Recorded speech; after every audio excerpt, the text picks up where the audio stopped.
قرآن حکیم نے بھی سورہ آل عمران کے آخری رکوع میں ذکر کو سب سے پہلے اور سب سے اہم عامل کی حیثیت سے شمار کیا ہے۔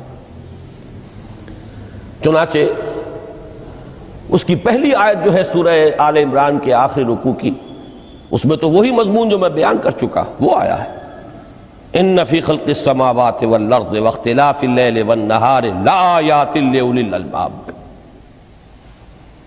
یقیناً آسمان اور زمین کی تخلیق میں اور دن اور رات کے الٹ پھیر میں نشانیاں ہیں ہوش مندوں کے لیے۔ ان کے ذریعے سے انسانی شعور کے اندر وہ معرفت رب اجاگر ہوگی۔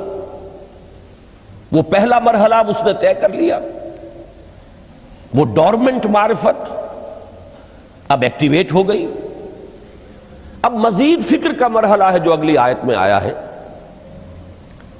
الذین یذکرون اللہ قیاما وقعودا وعلی جنوبہم ویتفکرون فی خلق السماوات والارض ربنا ما خلقت ھذا باطلا سبحانک فقنا عذاب النار۔ یعنی تفکر جو ہے ویتفکرون فی خلق السماوات والارض، وہ تفکر کرتے ہیں، غور و فکر کرتے ہیں آسمان اور زمین کی تخلیق میں، لیکن اس تفکر کے ساتھ لازماً ذکر، اور ذکر مدام، ذکر بھی وہ کہ جو مستقل ہو، ہر حالت میں ہو۔ الذین یذکرون اللہ قیاما وقعودا وعلی جنوبہم، وہ لوگ کہ جو اللہ کو یاد رکھتے ہیں، اللہ کا ذکر کرتے ہیں، کھڑے ہوئے بھی، بیٹھے ہوئے بھی، اور اپنے پہلوؤں کے بل یعنی لیٹے ہوئے بھی۔ اب ان تین کے سوا تو کوئی پوزیشن انسان کی نہیں ہے، اسی کا نام ہے دوام ذکر۔ اور اس کے ساتھ اگر وہ تفکر کرتے ہیں تو ان کا فکر اگلی منزل تک پہنچتا ہے۔ تو پہلی شے تھی فکر انسانی کی صحیح رخ پر مزید پیش قدمی اور پیش رفت، اور اس کے لیے لازم ہے ذکر و فکر کا امتزاج۔ دوسری چیز کو لیجئے عمل کی درستی۔ اس عمل کی درستی کے لیے اللہ تعالیٰ کے ساتھ ایک گہرے تعلق کی ضرورت ہے، اس لیے کہ صبر کی بحث میں یہ مضامین شاید آپ کے سامنے آ گئے ہوں کہ صبر، جہاں مصیبت پر صبر ہوتا ہے، تکلیف پر صبر ہوتا ہے، اللہ کے احکام پر جمنا یہ بھی صبر ہے، نفس کی خواہشات کی باغ کو تھام کر رکھنا، کھینچ کر رکھنا یہ بھی صبر ہے، اور استقامت کسی شے پر قائم رہنا یہ بھی صبر ہے۔ تو عمل صحیح پر استقامت کے لیے وَاصْبِرْ وَمَا صَبْرُكَ إِلَّا بِاللَّهِ، اس صبر کی سب سے اہم جو بنیاد ہے، اس کا جو سب سے بڑا ذریعہ ہے، اس کا جو سب سے بڑا سہارا ہے، وَمَا صَبْرُكَ إِلَّا بِاللَّهِ، اس کے لیے ضرورت ہے ایک گہرے تعلق کی کہ اللہ کے ساتھ ایک ایسا تعلق برقرار رہے جو نہ صرف گہرا ہو بلکہ دائم و قائم ہو، مسلسل۔ ذرا ذہول ہوگا تعلق مع اللہ میں، ذرا کمی آئے گی، شیطان کا وار کاری ہو جائے گا۔ اسی کو حضور نے حدیث میں یوں تعبیر کیا ہے تمثیلاً کہ جو دل اللہ کی یاد سے غافل ہے، اس پر فارسی کا وہ مقولہ بھی ہے کہ خانہ خالی را دیو می گیرت، گھر خالی رہے تو جنات اس پر دیو جو ہے آ کر قبضہ جما لیتے ہیں۔ تو خانہ قلب جو ہے اگر یاد خدا بندی سے خالی ہو گیا تو شیطان ابلیس لعین اپنی تھوتنی ٹکا دیتا ہے۔ یہ لفظ آتا ہے سور کے منہ کے لیے تھوتنی، جس طرح اس کا نکلا ہوا سا منہ ہوتا ہے آگے، تو یہ لفظ استعمال کیا گیا کہ وہ اپنی تھوتنی انسان کے دل پر جما کر اور پھوکے مارنی شروع کر دیتا ہے۔ تو شیطان کو موقع ہی تب ملتا ہے جب انسان کے تعلق مع اللہ کے اندر کمی ہو، وہ خانہ بالکل خالی ہو گیا ہو یا اتنا ضعیف ہو گیا ہو کہ کل عدم ہو جائے، گویا کہ نہیں۔ تیسری چیز کی طرف آئیے، روحانی ترقی، روحانی ترقی کے لیے میں ایک اصطلاح کے سامنے لا رہا ہوں، اس سے مراد کیا ہے؟ روحانی ترقی کے لیے ہماری دینی اصطلاح ہے تقرب الی اللہ، اللہ سے قریب تر ہوتے چلے جانا۔ اس پر میرا ایک کتابچہ بھی ہے، تقرب الی اللہ کے 2 مدارج، 2 درجے، جو در حقیقت ایک حدیث نبوی علیہ الصلاۃ والسلام ہی پر مبنی ہے کہ حضور نے ایک درجہ قرار دیا ہے تقرب بالفرائض، فرائض کے ذریعے سے انسان اللہ کا قرب حاصل کرے۔ ایک ہے تقرب بالنوافل، نوافل کے ذریعے سے اللہ کا قرب حاصل کرے۔ ان میں کیا نسبت و تناسب ہے، اہمیت کے اعتبار سے کون بڑھ کر ہے، بلندی کے اعتبار سے کون بڑھ کر ہے، یہ تمام مسائل میں نے اپنی اس تقریر میں بیان کیے تھے جو اس کتابچے میں شائع ہوئی ہے۔ اس وقت میں اس کی تفصیل میں نہیں جا رہا، صرف یہ تذکرہ اس لیے کر رہا ہوں کہ جن کو بھی خواہش ہو جائے وہ اس کا مطالعہ کرے۔ ہماری اس وقت کی گفتگو سے وہ کتابچہ اس جگہ پر منسلک ہوگا۔ تو تقرب الی اللہ، یہ تقرب کوئی فزیکل فینومینن نہیں ہے، جسمانی یا مادی مسئلہ نہیں ہے۔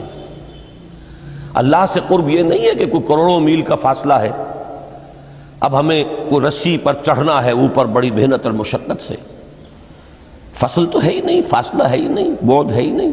نحن اقرب الیہ من حبل الورید، ہم تو انسان سے اس کی شہرگ سے بھی زیادہ قریب ہیں۔ ہوا معکم اینما کنتم، وہ تو تمہارے ساتھ ہی ہوتا ہے جہاں کہیں بھی تم ہو، بس صرف یہ کہ تمہاری توجہ نہیں ہوتی، تم اور چیزوں میں مشغول و مصروف رہتے ہو، تم ہماری طرف دھیان ہی نہیں دیتے، تم ہماری طرف متوجہ ہی نہیں ہوتے۔ ہم تو مائل بے کرم ہے، کوئی سائل ہی نہیں، راہ دکھلائیں کسے رہنو منزل ہی نہیں۔ انسان جب متوجہ ہو جاتا ہے اور بڑھتا ہے، آگے پیش قدمی کرتا ہے روحانی اعتبار سے، تو یہ ہے در حقیقت تقرب الی اللہ، اور اسی کو ہم کہیں گے روحانی ترقی۔ اب ان 3 چیزوں کو اگر آپ نے ذہن میں جما لیا، پھر میری بات کی ترتیب اس کو ذہن میں قائم کیجئے۔ ہم چلے کہاں سے کہ دین کے ساتھ اصل مناسبت فلسفے کی نہیں، حکمت کی۔ نمبر 2، حکمت قرآنی کا پہلا اور اہم ترین اور بنیادی مسئلہ معرفت رب کا حصول ہے۔ اس کا نتیجہ شکر خداوندی ہے، اس کا ذریعہ آیات آفاقی، آیات انفسی، اور سب سے بڑھ کر آیات قرآنیہ ہیں جو الذکر ہے، جو تذکرہ ہے، جو ذکرہ ہے۔ لیکن اس پہلے مرحلے کو اگر کوئی انسان بفضل ہی تعالی، اللہ کے فضل و کرم سے طے کر لے، اب اس کے سامنے 3 مسئلے ہیں۔ فکر کی مزید پیش رفت، مزید پیش قدمی صحیح رخ پر،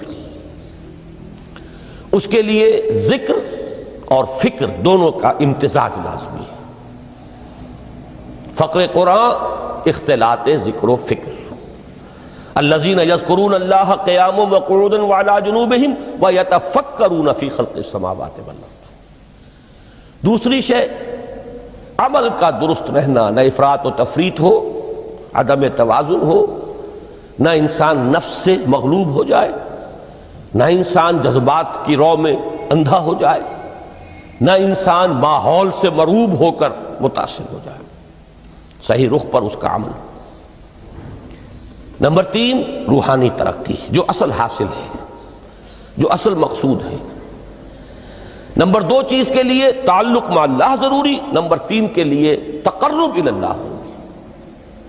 اب غور کیجئے، ان تینوں چیزوں کا بڑا گہرا تعلق ہے نماز کے ساتھ۔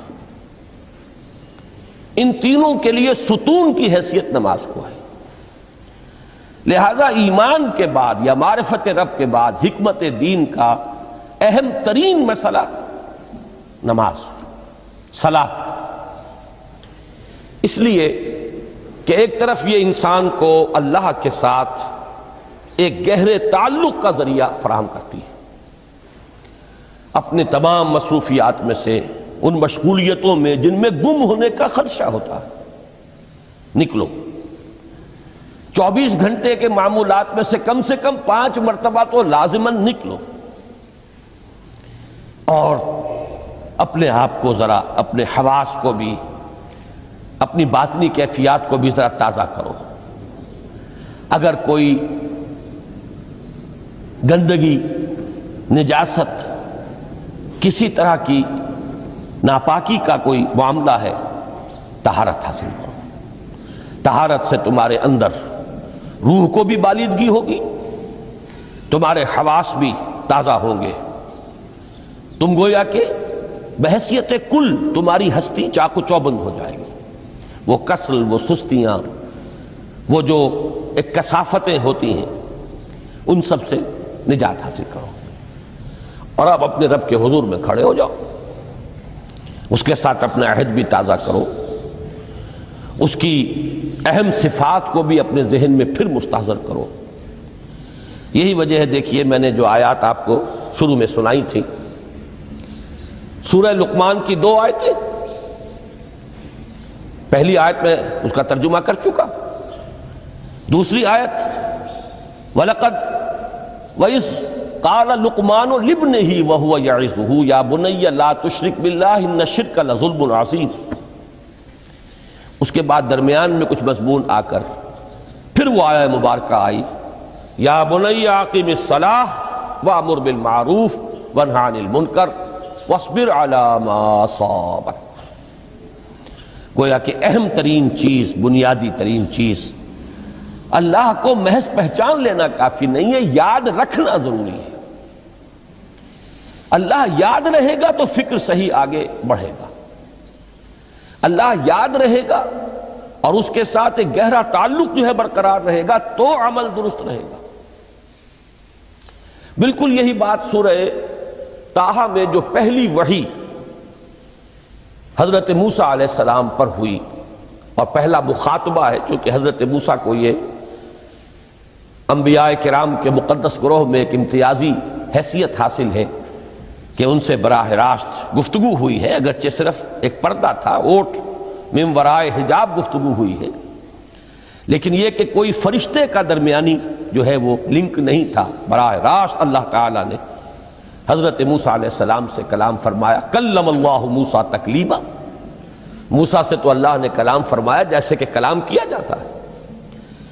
تو پہلا مخاطبہ ہے، یہ پہلا مکالمہ ہے، پہلی وحی کہیے، اسی میں یہ الفاظ بھی موجود ہیں، اننی انا اللہ لا الہ الا انا فاعبدنی واقم الصلاۃ لذکری۔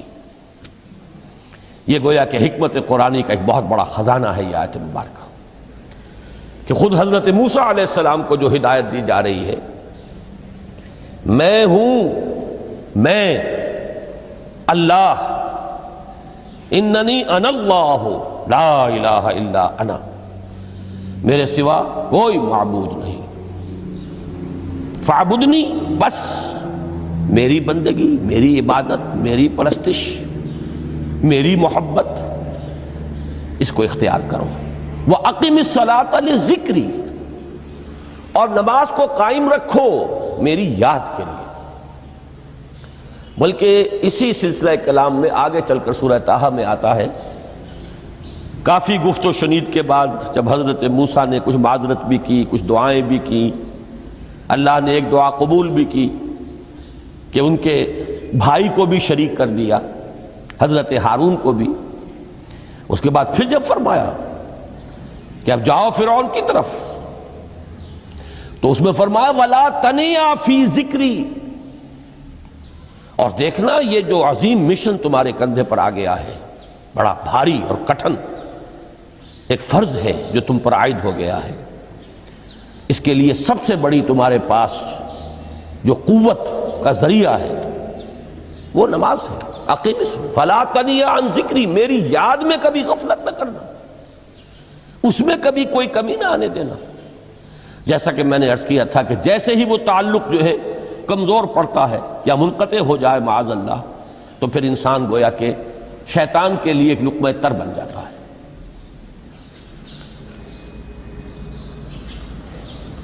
اب آپ غور کیجئے، تیسری شے تقرب الی اللہ، اس کے حوالے سے بھی جو فرائض اور نوافل کی بات ہے اس کو اس وقت ذہن سے نکال کر یہ سمجھیے کہ اس میں نماز کا کیا مقام ہے، اس لیے کہ نماز فرض بھی ہے، نماز نفل بھی ہے، وہ تو ان دونوں میں شریک ہو جائے گی۔ اب اس کو لفظ صلاۃ کے حوالے سے آپ ان دونوں چیزوں کو سمجھیے۔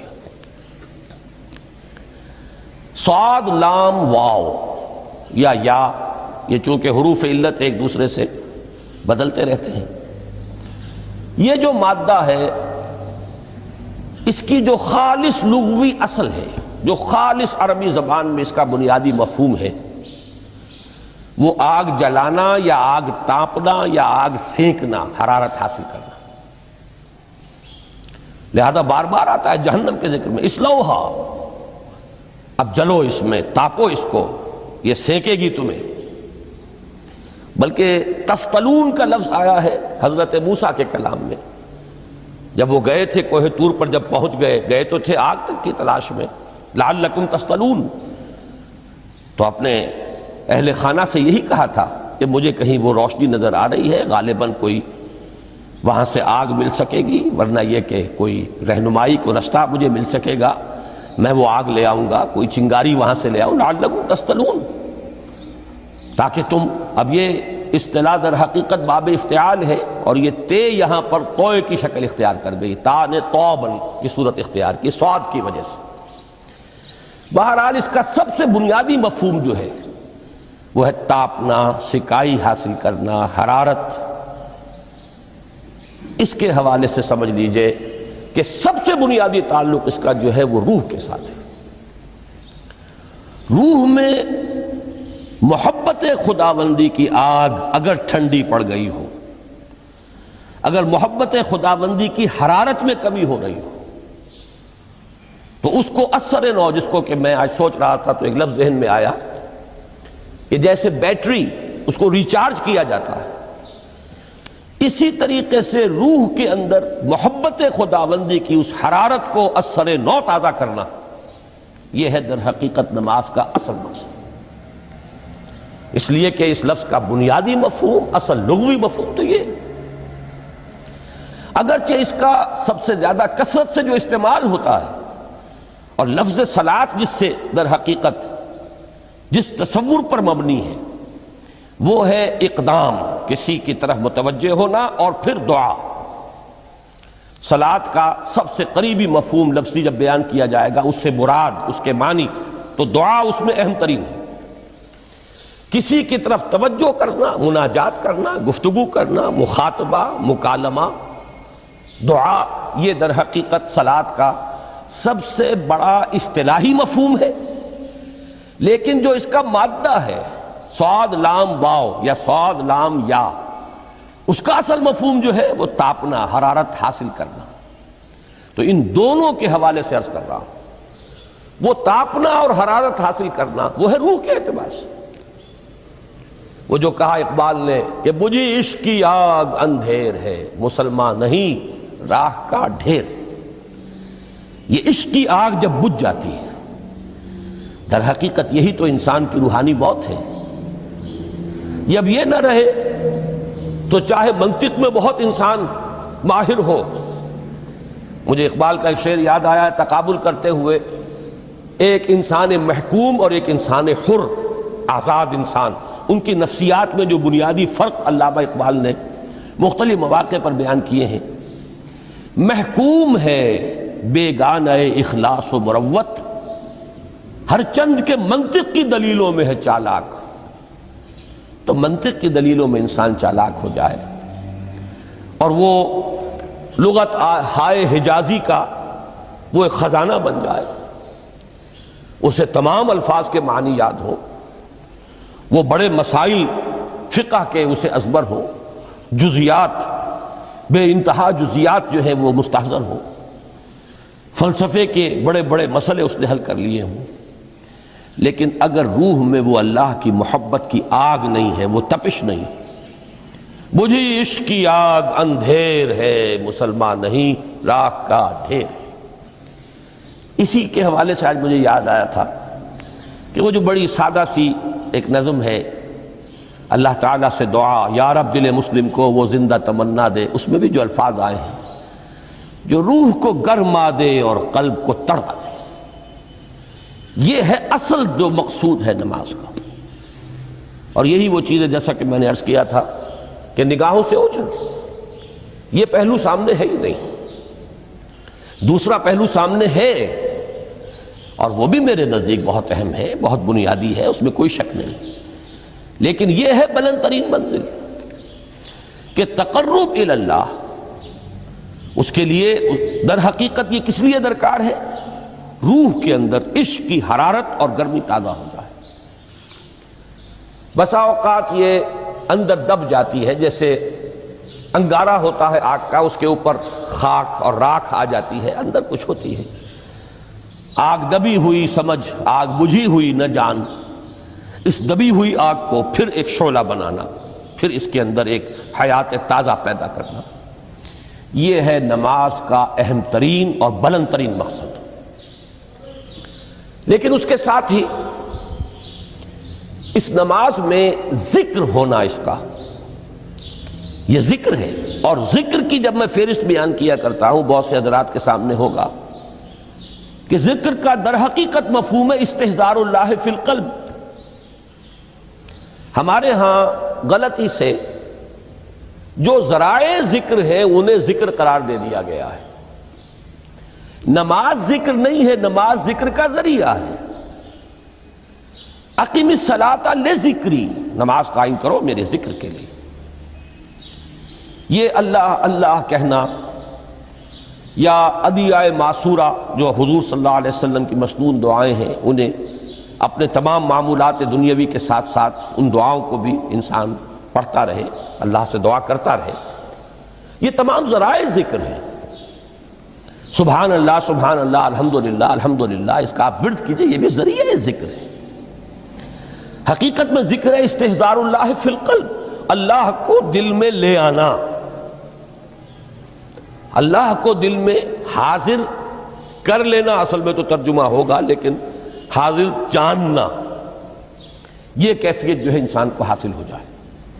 اب اس کے حوالے سے ذرا بات سمجھیے کہ ایک تو میں عرض کر چکا ہوں مجسم ذکر تو قرآن ہے، لہذا ذکر کی فہرست جب آپ کریں گے ذرائع ذکر تو ان میں سب سے پہلے قرآن آئے گا، اس لیے کہ وہ ہماری حکمت کے پہلے مسئلے کو حل کر رہا ہے، بنیادی مسئلہ، اہم ترین مسئلہ۔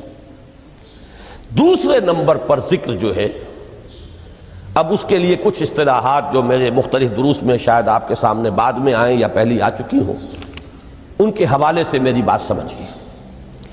ایک ذکر غیابی ہے، تھرڈ پرسن میں، صیغہ غائب میں اللہ کی یاد کرنا، اللہ اکبر اللہ اکبر اللہ اکبر۔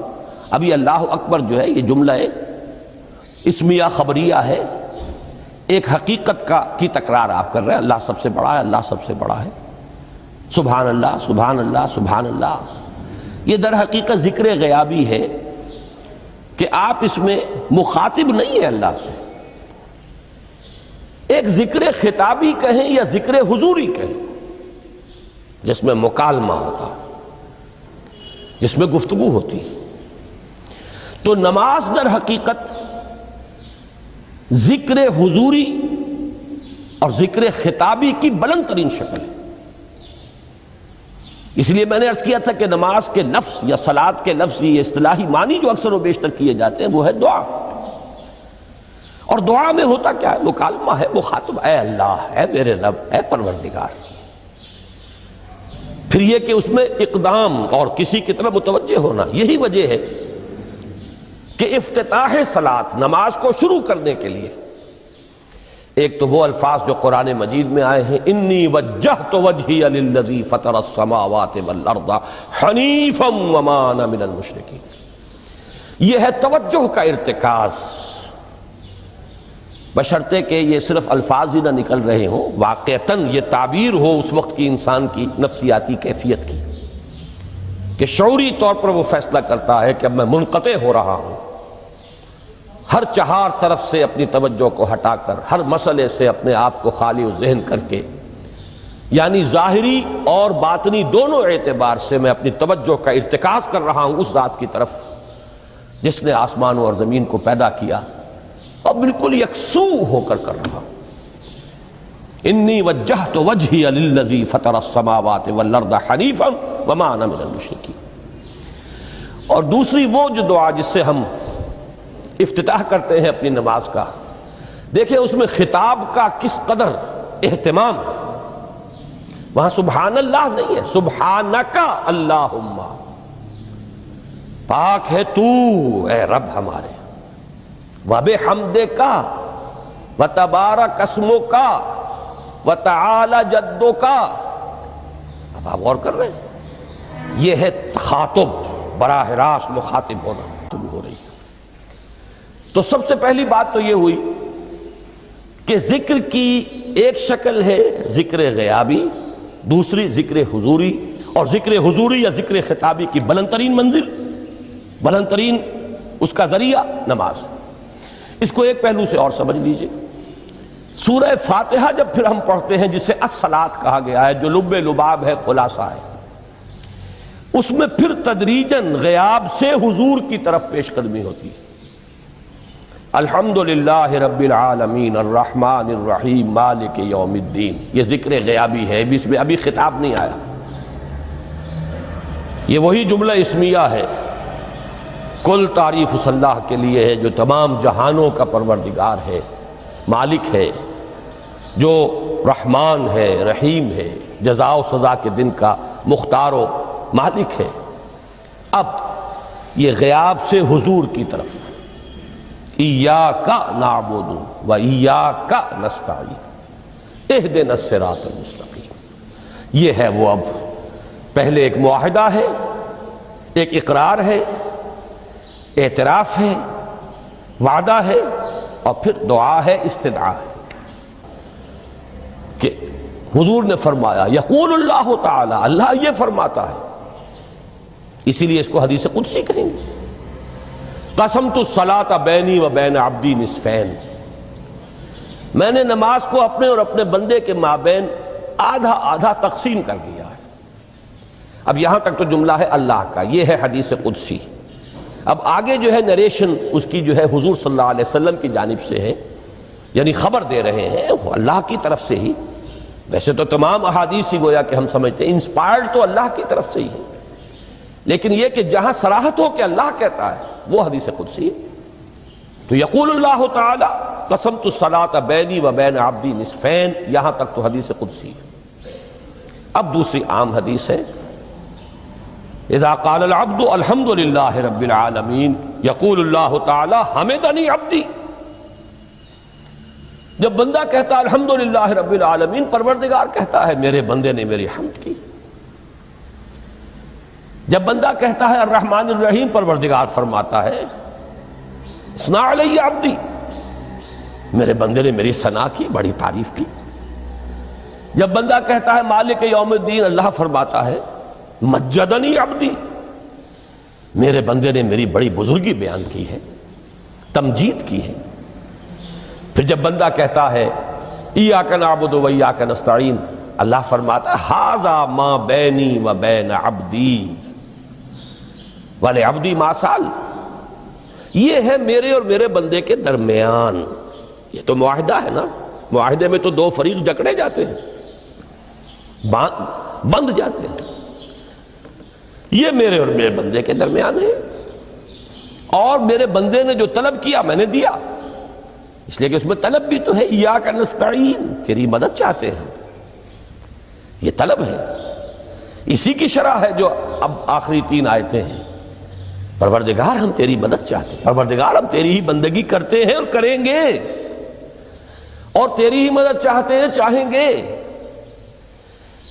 اگر حال میں اس کا ترجمہ کریں گے زمانہ حال کے اعتبار سے، اس لیے کہ فعل مضارع میں تو دونوں موجود ہیں، شامل ہیں، تو یہ ایک اعتراف ہے، اظہار حال ہے۔ اللہ کرے کہ وہ واقعتاً صحیح اظہار حال ہو، ہم واقعی اللہ کی بندگی کرتے ہوئے یہ کہیں کہ ایاک نعبد، ورنہ اگر ہماری اصل صورتحال سے وہ مطابقت نہ رکھتا ہو تو پھر تو ایک طرح کا جھوٹ ہو جائے گا، غلط بیانی ہو جائے گی۔ ایاک نعبد، تیری ہی بندگی کرتے ہیں، اور مستقبل میں کیجئے، کریں گے، یہ ہے عہد، تیری ہی مدد چاہتے ہیں، تجھی سے مدد طلب کرتے ہیں، تجھی سے مدد چاہتے رہیں گے، اس کے لیے فرمایا وَلِعَبْدِ مَا سَأَلَ۔ اور پھر اس کے بعد وہ استدعا ہے اهدنا الصراط المستقیم صراط الذین انعمت علیہم غیر المغضوب علیہم ولا الضالین۔ اس حدیث میں اس کو ایک ہی جملے کو لیا گیا ہے، ایک ہی جملے کی حیثیت سے۔ جب بندہ یہ کہتا ہے تو اللہ فرماتا ہے ھذا لعبدی ولعبدی ما سأل، یہ خالص میرے بندے کے لیے ہے، اس بندے نے ایک درخواست پیش کی ہے اور میں نے گرانٹ کی، وہ اپلیکیشن، وہ ریکویسٹ گرانٹڈ ہم نے دے دی، ولعبدی ما سأل۔ یہ ہے اس کی تاثیر کا عالم، بشرطے کے معاملہ وہ شعور کے ساتھ، بشرطے کے مطابقت ہو ظاہر اور باطن کی، بشرطے کے مطابقت ہو قول اور فعل کی، تو اس کا اتنا اونچا مقام ہے کہ ایک ایک جملہ ادھر ادا ہوا، ادھر اللہ کی طرف سے ریسپانس مل رہی ہے۔